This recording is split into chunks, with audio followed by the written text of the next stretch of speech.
Oke, di tutorial kali ini kita akan bikin something yang lumayan spesial. Jadi kita akan bikin chart yang bentuknya kayak gini nih, oke? Yang bentuknya seperti ini. Jadi ada data produk A dan produk B, oke? Jadi ada tahun 2022 dan anggaplah kita mau ngebandingin untuk tahun 2023, oke? Dan kita perlu itemnya ketiga yaitu total. Dan di sini kita mau mengambil variance-nya, oke? Dan somehow kita mau bikin yang visualnya seperti ini. Ada persentase, ada tanda plusnya, dan di dalam lingkaran. Oke, so let's go. Langkah yang pertama, saya belum punya total. Jadi yang akan saya lakukan, well, teman-teman bisa menggunakan sum, kemudian di highlight dan di copy ke kanan, atau dengan cara yang lebih cepat dengan keyboard shortcut, kita blok ini semua. Oke, kemudian include atau termasuk cell yang mau kita taruh totalnya, kemudian gunakan keyboard shortcut yaitu alt sama dengan alt dan tanda sama dengan, and there we go. Dia akan langsung menjumlahkan. Oke, variance formula simpelnya adalah dengan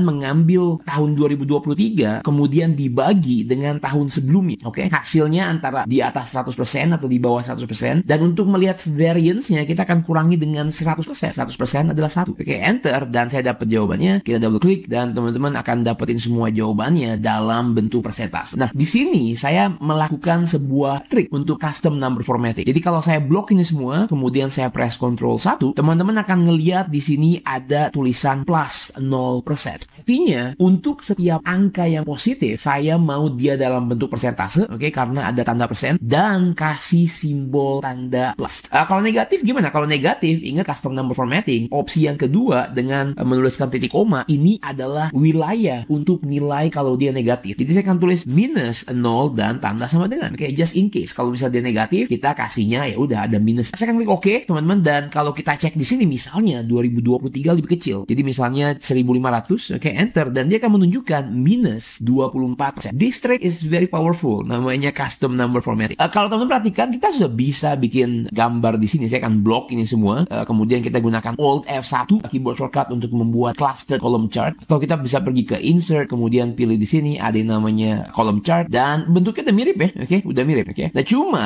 ada yang missing di sini. Yang missing adalah ada garis hitam yang seolah-olah menjadi jembatan untuk menunjukkan ini loh berapa persen sih variance-nya. Oke. Nah, jadi kita perlu sebuah helper.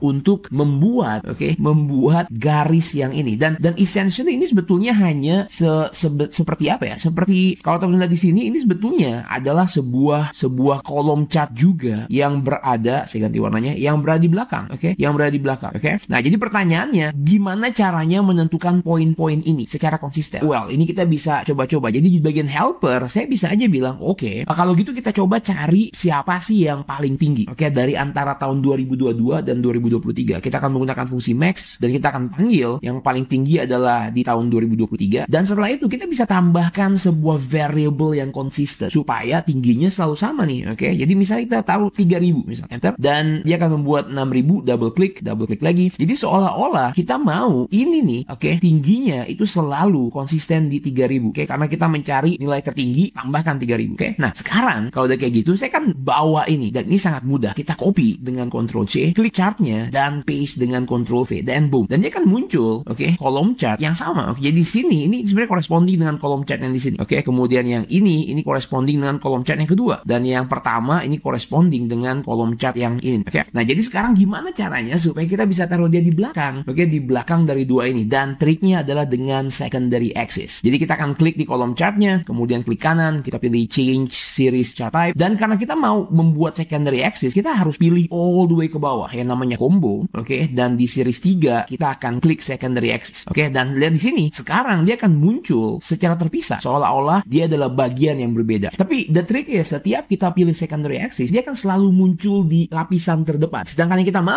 mau dia di belakang. Jadi kita balik, jangan buat yang ini secondary axis, tapi yang 2022 dan 2023 kita buat sebagai secondary axis. Look at this. Oke. Jadi kalau saya klik oke, sekarang dia akan nyumput di belakang. Oke, dia akan nyumput di belakang warna hijau. Oke. Tapi bos, kok tingginya beda? Yes, tingginya beda karena secondary axis menggunakan scale yang berbeda. Oke. Jadi caranya cukup mudah. Kita tinggal hapus aksis yang ada di sini sehingga kita memaksakan dia untuk membaca scale yang sama. Oke, dan sekarang bentuknya udah mirip ya. Oke. Jadi sekarang tinggal kosmetik nih. Oke, tinggal kosmetik. Saya akan hapus grid line. Oke. Kemudian saya akan hapus judul. Anggaplah kita nggak perlu judul. Bahkan di sini ini kita bisa hapus supaya lebih clean. Oke, di bagian bawah saya bisa Ctrl B dan anggaplah saya nggak perlu legend. Oke, supaya lebih clean. Nah, sekarang kita bermain dengan warna. Yang pertama di sini, oke, kalau teman-teman perhatikan, oke, atau saya ganti warnanya yang di belakang menjadi no fill. Oke, kita klik yang warna hijau, kemudian kita pilih format, shape fill, kita pilih no fill. Oke, kemudian shape outline-nya, garisnya nih, kita mau dia berwarna agak sedikit gelap, let's say warna hitam ini. Kemudian kita bisa atur ketebalannya di bagian weight, nggak plus 1,5. Oke, and there you see. Nah, ada something yang agak menarik di sini karena di sini kok ada gapnya nih. Oke, nah untuk membuat series ini nempel supaya gapnya nggak ada, oke, kita bisa press Ctrl 1, kemudian kita mau membuat seriesnya overlap. Oke, kita mau dia overlap dengan 0%. Enter, dan sekarang dia sudah overlap. Oke, mungkin kita bisa ganti warnanya, teman-teman. Saya akan pergi ke format, kemudian saya ganti fill-nya menjadi biru yang agak muda gitu ya, sedangkan yang ini menjadi biru yang agak lebih tua. Oke, good. Oke, kita almost there. Nah, selanjutnya kita bisa menambahkan data label. Saya akan klik kanan, saya pilih data labels di sini. Oke, anggaplah saya mau kasih bold dan mungkin kita mau kasih warna putih. Kita buat sedikit lebih kecil dan saya press Ctrl 1 karena saya mau lokasinya ada di inside end supaya dia pindah di ujung. Oke, lakukan yang sama untuk 2022. Kita klik add data labels, kemudian di sini kita kasih bold. Bahkan nih, saya bisa ambil data labels yang barusan kita format, kemudian kita